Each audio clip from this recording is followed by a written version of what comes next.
जी। Sir अगर मेरे साथ ये इशू आ रहा है क्योंकि मेरे पेरेंट्स जो है ना वो मतलब बचपन से ही मतलब मैं ननिहाल में अपने रही हूँ।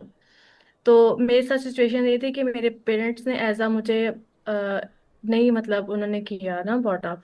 तो हम्म। मुझे मेरे ननिहाल में मामू और खाला लोगों ने किया। तो अब जैसे जैसे इंसान बड़ा होता है इंसान के अंदर ये चीजें ना कमियां फील होने लग जाती हैं कि पेरेंट्स की जो है वो कमी क्या होती है।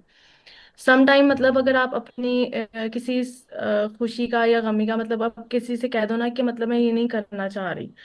तो मतलब वो आपको इस बात में दिबाना चाहेंगे कि हमने मतलब पाल पोस के इतना बड़ा किया है तो क्या आप मतलब इतना भी नहीं कर सकते या मतलब उनकी अपनी भी तो है ना मतलब औलाद है मतलब उनको वो उस लिहाज से नहीं देखेंगे लेकिन अगर आप है तो आपको वो इस लिहाज से देखेंगे कहेंगे कि हम आपके साथ इतने साल हमने आपको पाल पोस के बड़ा किया आप पे एजुकेशन का ये लगाया वो।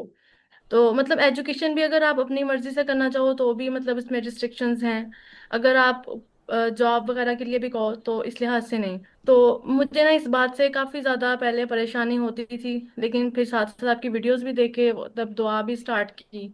लेकिन अब भी लेकिन ना ये चीजें खत्म होने को नहीं आ रही मतलब अगर मैं अपने पेरेंट्स से भी कहूँ ना तो वो इस लिहाज से मुझे सपोर्ट नहीं करेंगे तो वो कहेंगे कि उन्होंने मतलब तुम्हें हम्म। रखा है तो तुम उन्हीं की बेटी हो। तो ये क्या मतलब ऐसा बेटी है मतलब आपके साथ ज्यादती नहीं होती। अमीना, बात ये है कि ये तो एक सारे ही बच्चों का मसला है, और पहले तो बहुत ज़्यादा था, अब थोड़ा कम हुआ है।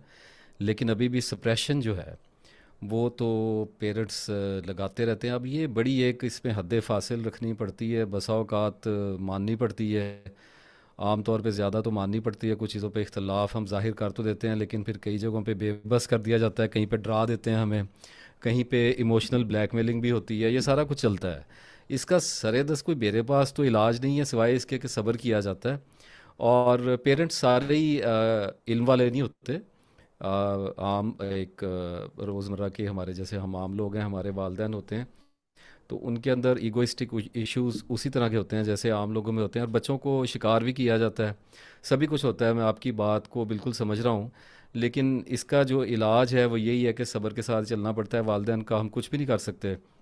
बेशक हम हक पे भी हों, अगर हम थोड़ा ज़्यादा बात करने की कोशिश करते हैं तो फिर मज़हब का भी सहारा लिया जाता है, और भी बहुत सारी चीज़ें होती हैं। तो अमूमी तौर पे रवैया यही देखा गया है कि खामोश होना पड़ता है, बात को मानना पड़ता है। इसके अलावा हमारे पास इसका कुछ चारा नहीं है। तो जो आज सब्र करेगा अल्लाह ताला कल उसको उसका अजर अता फरमाएगा।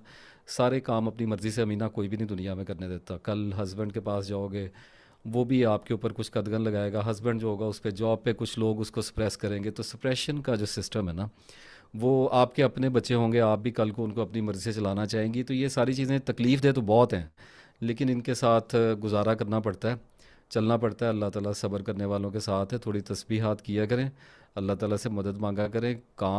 लोग काम का फ़ैसला नहीं करते, फ़ैसला अल्लाह ताला किया करता है। हतमी फ़ैसला आसमान से उतरता है। अल्लाह ताला मदद फरमाएगा इंशाल्लाह। आमीन।